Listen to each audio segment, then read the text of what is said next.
My regular mic is set up somewhere else right now, so I'm going to try the stage mic, and we're going to see how it sounds. Hopefully not shit. You may remember that I've done a show called Manga Mondays in the past, and I always run into problems with the fact that in order to put one out every single Monday, I will get into dangerous manga buying habits, basically justifying my desire to go out and spend money by making a video series that allows all my manga purchases to be tax write-offs. And so in the interest of not encouraging myself to go on manga binges, spending sprees all the time, I'm just going to every once in a while talk about all the stuff I've read recently. Of the stuff I picked up, I think I had been most excited about Primitive Boyfriend, just because the cover alone is absolutely hilarious. And it's a shoujo manga about a girl who is surrounded by all these beautiful guys who all want her attention, but they're all like beta cucks basically, and they don't want to like put themselves out there or actually do anything useful basically. So she wants a man who's like a real fucking a real rugged primitive man, and she like makes some kind of wish with a fortune teller or something like that, and ends up getting sent back in time into prehistoric times. The guy who she's her chosen one is literally not human. He is a prehistoric pre-human creature. I don't remember. They tell you exactly what he is. I don't want to read that long ass word, but she calls him Gari for short, and like basically, he's just a good primitive caveman who takes care of her and saves her from monsters and stuff. So she's like, actually, yeah, I do really like that guy. And like, she keeps getting like teleported back to the present, and, like being reminded even more so of him and like, the remnants of him that still exist in history. And so she like wishes to get sent back again to have another chance to meet him. Honestly, this volume, I found this very entertaining because of the concept, what the characters, like the fact that she's surrounded by all these like very conventional pretty boy anime characters who most reverse harems or whatever would be comprised of. And she wants nothing to do with any of them. She wants to go be with the caveman. It's pretty adorable. And it's it's very shoujo art, which can be confusing sometimes because there's like action scenes and stuff which are not that well done. But it is what it is. The writer, story, and artist seems pretty new, and unfortunately, a significant amount of this first volume is comprised of her like previous one shot that was like about ballet, and it just is not very good, and it's like 30 pages long. And they stuffed that in there. Not necessary. Didn't care. Wasn't that good. Wanted more of this story, which does not get very far within this volume, basically, is what I'm saying. So, like, I found this entertaining, but I can't really comment on whether it's particularly good because it's so much in, like, the setup phase of, like, just exploring the basic conceit, I guess, which is fun. A manga which made more narrative progress and which I was more impressed with is How Do We Relationship? Probably the best Yuri manga I've read in a while, in that it is a more grounded and mature and realistic sort of Yuri manga. It takes place in college. The main characters, even though, funnily enough, most of the first volume is kind of building to them having sex for the first time, it does open with that happening. So you immediately know that this is going to be like an adult sexual romance, which is something I appreciated, but it's also not smutty. The characters have one of them they both have basically just had like pretty normal sex lives up to this point, even though neither of them was quite sure if they, this girl had tried to explore her lesbian feelings with someone in, I think, high school, but that person like turned her down and it soiled their friendship or something to that effect. Whereas this girl has they've both been with men. She's only been with men up to this point, but is like newly exploring the idea that she might be into girls. And so it's an interesting dynamic in that sense.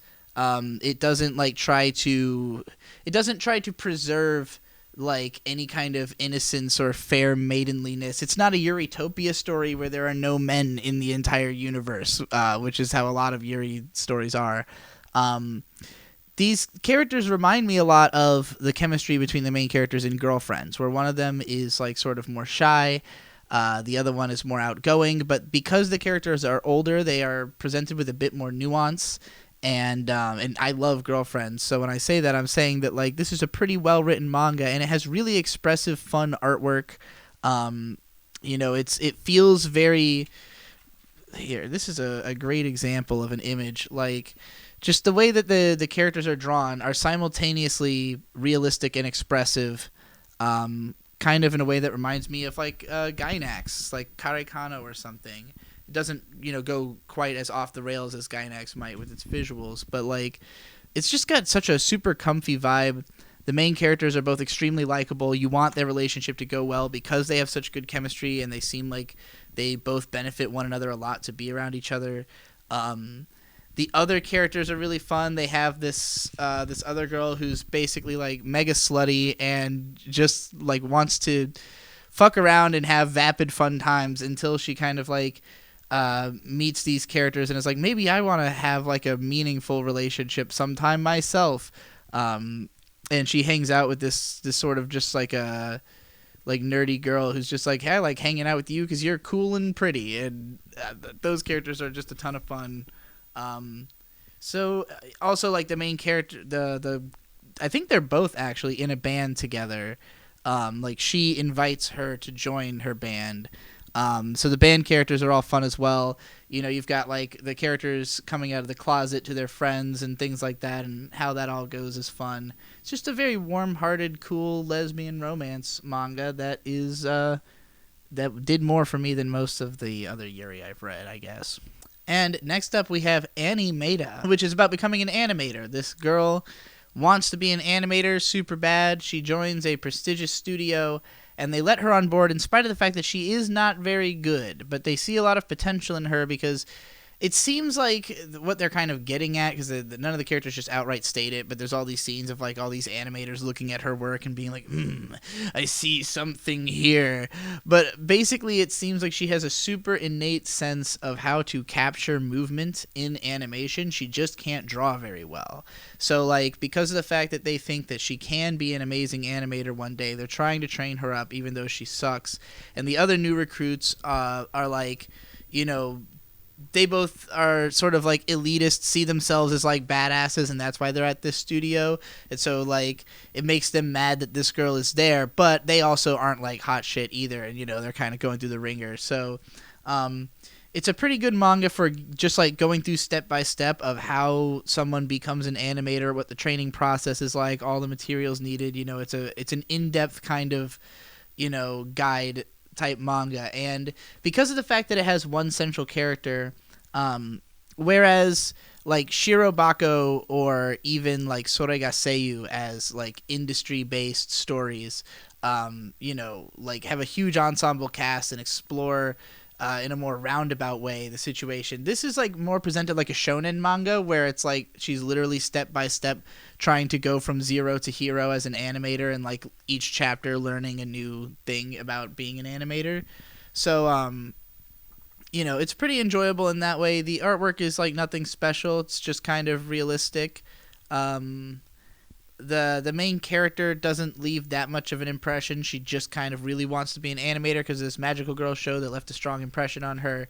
And we'll see if she can do it. But this was interesting for me to read, partly because of the fact that I have an animator living with me in the form of Mint Salad.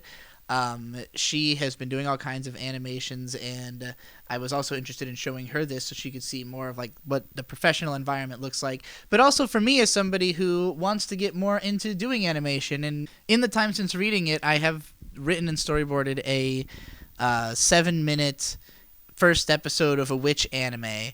Anyways, those were the manga that I picked up recently, but I also wanted to talk about some comics that I read because for an upcoming Cantant that will be recorded tomorrow, I read the first 22 chapters of Chainsaw Man, the manga, which I really enjoyed, but I'm not going to talk about it here because I got to talk about it on Content. But it got me in the mood to read more stuff, and I had also been watching the latest Vic and Hope on Young Justice, and then was showing an old Endless Jest panel cast to Riley after we listened to that because of the fact that he was really into Young Justice and Spider-Man, and I wanted to show him this big Spider-Man rant that Jesse had gone on. That made me want to read comics. So I was going on the internet trying to find comics, but it's always impossible for me to break into any new media because of the fact that my tastes are extremely obscure.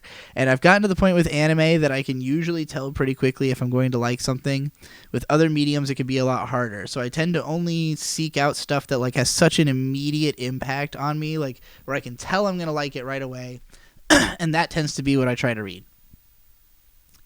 So I wanted to read something with a female lead, so I hovered on that tab through readcomicsonline.to and just basically went through everything that was listed there and anything that looked interesting, opened up in another tab, and read as much as I cared to. So the ones I actually ended up reading a lot of, I read the whole recent run of X-23 because X-23 is one of my favorite superheroes. She is a clone of Wolverine. Well, supposedly that's how it was originally. She's actually like Wolverine's daughter, I think, but she has a bunch of clones. Her like birth story is about her being like a little girl in a training lab, like basically made to be an assassin. And the only person who was taking care of her was like the woman doctor who like saw her as sort of a daughter, who's of course killed in her origin story. So she runs off into the streets and becomes like a child prostitute / assassin for a while. Then she ends up growing up, joining the X-Men, being an X-Men for a while, then like goes off on her own, joins back with the X-Men, does all these various things, and eventually becomes Wolverine. I have not read any of that yet. I just like was going through the comics that were listed here and saw X-23 had a recent comic all to herself and was like, oh, that's rare, because usually she just has like I have books of collected X-23 stories. I don't know that she had just like, other than her Wolverine run, like a run where she was the main character as X-23.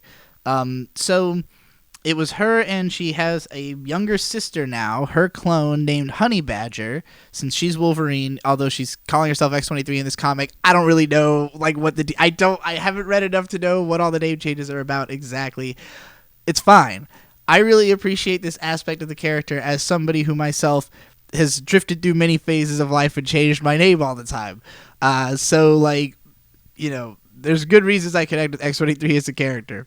But like I think that this is probably the most interesting dynamic she's had yet, because like I like X-23 conceptually as a character, but she doesn't have great chemistry with many other characters because of the fact that she is like a complete outsider, basically. She was like raised in a lab, and granted, like all the X-Men are, but she's like a fucking murderer. Like she was raised killing people.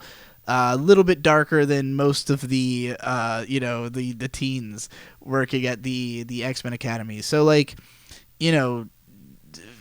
she's an interesting character in that like she had no childhood, but as an adult is like intelligent and street smart, and like, kind of acts like Wolverine. Like she basically does end up growing up to be like him.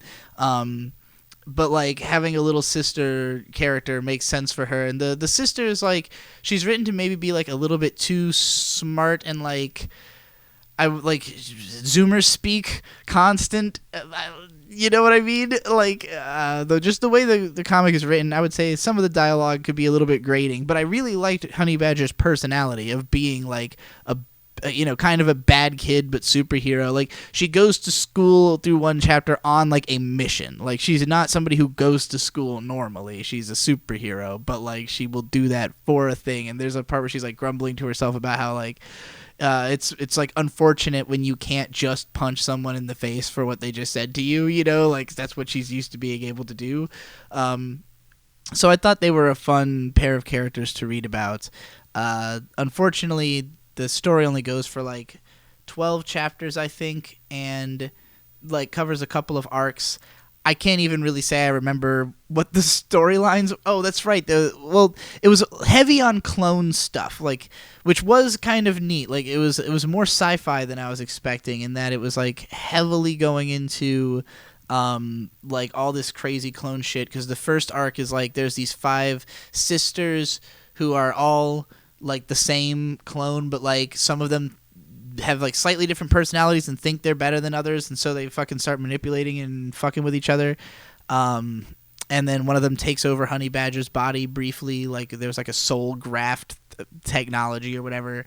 I fucking can't remember what the second arc was about. It was basically like 2 big arcs. But it was for probably the first time, I actually was like a little bit sad how solitary the characters were, because as much as I enjoyed the development of the sisters together, I did think that it might have been fun to see them as a duo bounce off of other X-Men or something like that, who didn't really turn up at all. But still, pretty decent run. Wish there was more X-23 comics in existence. Aside from that, probably my favorite comic that I read out of all of them was the 2019 and 2020 runs of Sabrina the Teenage Witch.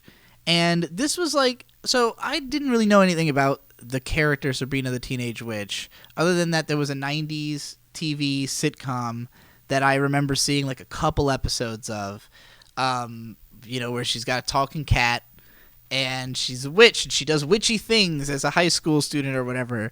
It's very basic, TV sitcom type show. But she's originally from the 60s. She's an Archie character, like a side character who got her own spinoff from getting popular. So basically, I read this comic from last year, really enjoyed it, and researched everything else about this character, trying to see if any of it was as good as this comic. And none of it seemed like something I would enjoy as much. Not to say that none of it's good. I can't speak for that, because I only consumed very little of anything. But, like, basically, the gist of it is, like, in her original comics and TV show, there's an animated TV show from the 70s.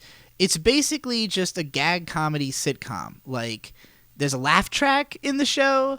Like, it's basically like her just like, not even, I wouldn't say pulling pranks so much, although there is an element of that, but just like doing stuff with magic. Just like do shit, undo shit, whatever, fuck around. Like, she can do basically anything. The magic is very non-specific. It doesn't have a lot of limitation behind it. So it's basically just like a goofy fuck around with magic gag comedy show. So the 90s show is basically like the only real major like revival putting this character forward into pop culture. It didn't even last a super long time, but it was popular. It had like a cartoon spin-off and a comic spin-off. All this stuff is much more like for children. And not to say that the original isn't also, but like it, like the Archie comics are all like the characters are teens, and they kind of are hip like 50s characters or whatever. I don't really know how to judge like who the audience is supposed to be for Archie comics, because like I've never met anybody who is into them, or who would have been at the time exactly, but like the stuff from the 90s is very clearly aimed at like preteen girls. But then there was an incarnation where they suddenly made like a dark, twisted version of it. In the dark, edgy comics, the story is that like Sabrina is a half witch, and her dad betrayed witch code by like having sex with a regular woman, and so her mom like tried to run off with her as a baby before she could be like sacrificed to Satan or whatever, because they're also Satanists like explicitly in this comic. It's super dark, and it's meant to be like a horror series, because I guess there was like a horror relaunch of Archie in like a zombie universe, and Sabrina only made like a very brief appearance in that, so they like decided to create a whole other dark Sabrina comic. And I only read the first issue of it. It was pretty good. Like, it's super fucking edgy and like artsy, and like it's very like indie horror, but it's fun. I was enjoying it, but like it didn't give me the same thing that what I was getting from like the latest incarnation or other incarnations of like the slice of life element of it. It's more of like a dark horror show, and so that's the one that of course has gotten a Netflix adaptation, a live action dark horror fucking version of Sabrina the Teenage Witch that really honestly has so little connection to the character by that point. Like the comic is like obviously supposed to be like a dark subversion kind of take on the character, like this bright happy character who in all the previous incarnations is like just a cheerleader witch who's just like having a good time and fucking with people, and like in this version it's like everything is super dark and fucked, and being a witch is like not a good thing. It's a world of hell and Satan and stuff. So like, but when they make the Netflix adaptation, she comes off more like she does in the older comics of being like sort of bubbly and like unflappable, but while in this sort of darker scenario, I don't know, it just felt kind of middling. It just felt like it felt more the tone of like a Twilight or maybe Supernatural, but because the characters are in high school, then it just feels even like more rote. I don't know. It was bizarre. It didn't have any real like artistry feeling to it, so I kind of bailed on that one before finishing the first episode.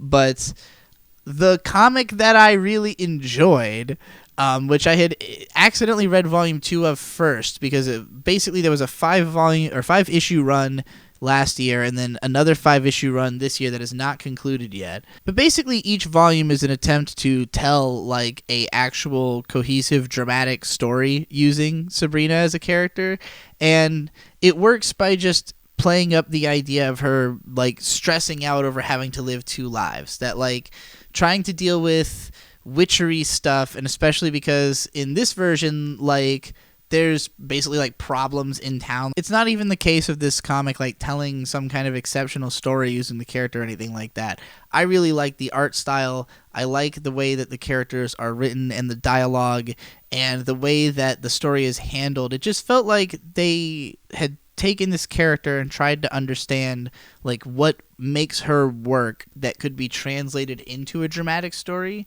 And like ultimately I think what makes the character of Sabrina work, at least from what I've seen, is the balance between like having to be a witch and keep it secret while also being a regular teenage girl. And whereas like Peter Parker is like doing that same duality, but he's going out into the streets of New York and web slinging and stuff, like Sabrina is just dealing with stuff that happens to pop up in front of her while she's at school, and like not even she's not doing heroics. She's just like, using magic to help her through the day. Whereas in this comic, she does become a little bit more of a superhero, and I can't really speak to what it's like in the show if she's like helping people out more of the time or whatever. It didn't really feel that way in the older stuff. But like in this, like she is trying to solve like magical problems that are going on, with her friends at school and stuff like that.